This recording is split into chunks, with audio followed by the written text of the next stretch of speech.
My name is James Mulcahy. This is my final project. It's written entirely in Silverlight. As you can see, the way the screen starts is this is a one-celled grid, the default, and I put a drawing canvas on it. The program doesn't use any other grids or any buttons. There's only two objects on the initial one. Down here is a text box. Silverlight doesn't have a label object, so I used a text box to put this on here. Once you create the text box and before you add it to the drawing canvas, you can change the attributes, such as I did in this case. I changed the font family to Comic Sans, I changed the size, and I gave it a randomized foreground color. Also, the cursor changes when you move over it to a hand to let you know that you can click it. So there's no enter or leave event, but there is a click event, which becomes useful later. Over here is another image, a clickable image. I have an enter and leave event as well as a click event. When you enter it, it gets larger in size. I have a separate function called shrink and one called swell that makes it larger and smaller, which I also use for other objects later. Also, the cursor changes to a hand as you move over it, and it goes back to the original size when you leave. If you click it, it's a file dialog, and I had problems with the file dialog box. It works differently in Silverlight, and I haven't figured everything out. It's not quite the same as WPF. If you do a multi-select, you can't return a string, an array of strings representing file names. It's an array of objects that I haven't figured out how to use, called file info. But I can make it handle one at a time.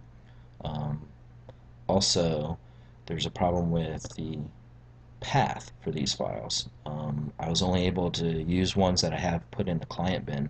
There's something to do with Silverlight and access to your hard drive that has something to do with not being able to have a full path or something like that. So I'm limited to the number of images I can use. This simply adds a rectangle to the screen and uses an image brush to paint it. The same enter and exit event as the button down here, or the clickable image.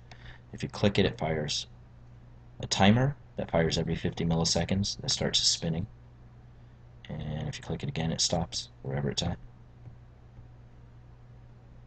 Doesn't seem like much. I'll add another image, and it knows to put it to the right.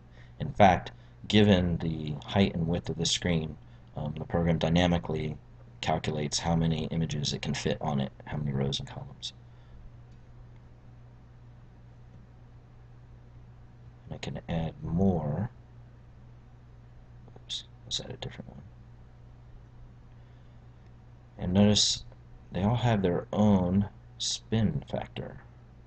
Doesn't work. I had the timer going too fast, I think. But what I did here is, instead of using a for each statement and going through all the elements on the canvas, excluding the ones down here, I created an array of objects. So I have an array of rectangles. Every time I select one using the folder option, it adds another rectangle to the list, and each rectangle has its own attributes. How far it's twisting, because these are moving slightly different speeds, and whether it's spinning or not. So by doing this at any time, anywhere, I can access a particular image. Looks like it's getting a little confused there as far as what's spinning, what's not. And I can fill up the screen, which I'm going to do right now. Actually, I have it stopping one less than could actually fit on this page, just so I can demonstrate a message box. Like I said, it knows how many it can fit. If this window is a different size, it would know better. But see, if I go to click it again, it gives me a message box and says no more room for images. And I click OK, and it goes back to what it was doing.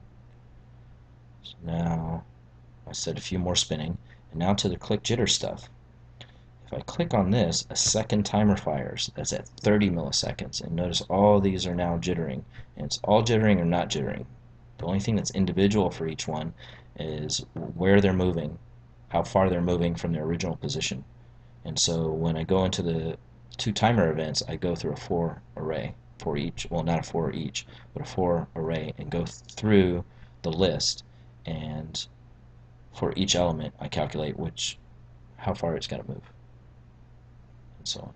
And that is it. There's no more to it.